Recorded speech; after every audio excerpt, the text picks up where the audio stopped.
Hello students, welcome to the Utkarsh classes India top education platform. मेरा नाम है doctor Raunak Badmera, your biology mentor. आज मैं इस वीडियो के थ्रू आप लोगों को एक बहुत ही बड़ी शॉकिंग न्यूज के बारे में बताने वाली हूं, जिसको सुन करके वास्तव में आप लोग शॉक हो जाओगे। क्या आपने कभी सुना है कि डायबिटीज को क्योर किया जा सकता है? मतलब ऐसी बीमारी जिसके लिए रोज के इंजेक्शन लिए जा रहे हैं पेशेंट्स के थ्रू, रोज दवाई खानी पड़ती है उस पेशेंट को।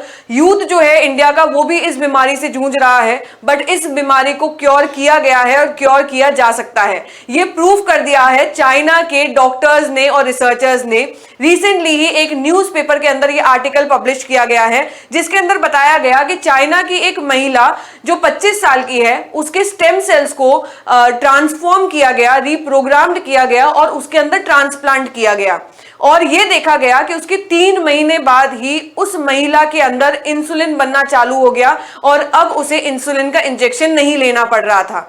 बट सबसे पहले हम लोग बात करते हैं टाइप 1 डायबिटीज मेलाइटिस बीमारी होती क्या है। ये एक ऐसी बीमारी है जिसके अंदर बॉडी का इम्यून सिस्टम उसके ऊपर अटैक करने लग जाता है, जिसकी वजह से पेनक्रियास के आइलेट सेल्स इंसुलिन नहीं बनाते हैं। इंसुलिन एक बहुत ही इंपॉर्टेंट हार्मोन है, जिसकी वजह से हमारे ब्लड के अंदर शुगर लेवल कंट्रोल में रहता है। अगर इंसुलिन नहीं होगा तो ब्लड के अंदर हाई शुगर लेवल देखने को मिलेगा।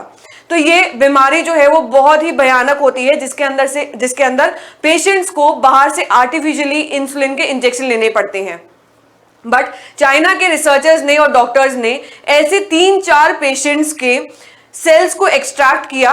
उन सेल्स को फिर ट्रांसफॉर्म कर दिया गया। किसके अंदर ट्रांसफॉर्म किया? तो प्लूरिपोटेंट स्टेम सेल्स के अंदर ट्रांसफॉर्म कर दिया। ऐसे सेल्स जो कोई भी सेल्स बनाने की कैपेबिलिटी रखते हो, ऐसे सेल्स जिनसे कोई भी सेल्स बनाना मुमकिन है, उन्हें कहा जाता है प्लूरिपोटेंट स्टेम सेल्स।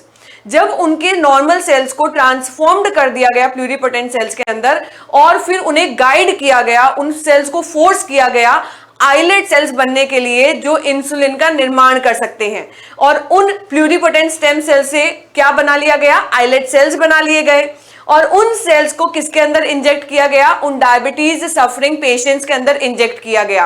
कहां पर इंजेक्ट किया? तो एब्डोमिनल मसल्स जो होते हैं उनके अंदर इंजेक्ट किया। लिवर के अंदर इंजेक्ट नहीं किया गया, क्योंकि अगर लिवर के अंदर इंजेक्ट किया जा रहा था तो उस पेशेंट को इम्यूनोसप्रेसेंट देने पड़ रहे थे। बट एब्डोमिनल मसल के अंदर जब उन ट्रांसफॉर्म्ड सेल को इंजेक्ट किया गया, तब यह देखने को मिला कि एक फायदा यह था कि उस पेशेंट के अंदर आसानी से एमआरआई के द्वारा जो ट्रांसफॉर्मेशन हो रहा है या एग्जामिन जब डॉक्टर्स को करना पड़ता है तो आसानी से कर पा रहे थे, और उन पेशेंट्स को इम्यूनोसप्रेसेंट भी देने की जरूरत नहीं पड़ रही थी। तो एब्डोमिनल मसल्स के अंदर उन सेल को इंजेक्ट करने के ये कुछ फायदे जो है वो देखने को मिले थे।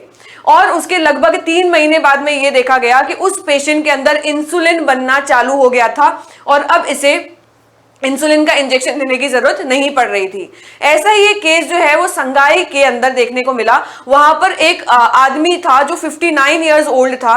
उस पेशेंट को टाइप 2 डायबिटीज बीमारी थी, और जब उसके ऊपर इसी प्रकार की तकनीक को अप्लाई किया गया डॉक्टर्स के द्वारा, तब ये देखने को मिला कि उसकी टाइप 2 डायबिटीज बीमारी जो थी वो भी क्योर हो गई। मतलब रीप्रोग्राम्ड स्टेम सेल्स को काम में लेकर के टाइप 1 और टाइप 2 डायबिटीज को क्योर कर लिया गया है चाइना के डॉक्टर्स और रिसर्चर्स के द्वारा। तो क्या यह तकनीक जो है वो इंडिया में भी लाई जाएगी? क्या इंडिया के पेशेंट्स को भी डायबिटीज से छुटकारा मिल सकता है? ये सब कुछ जो है वो डिपेंड करता है हमारे यहाँ के डॉक्टर्स के ऊपर और साइंटिस्ट के ऊपर।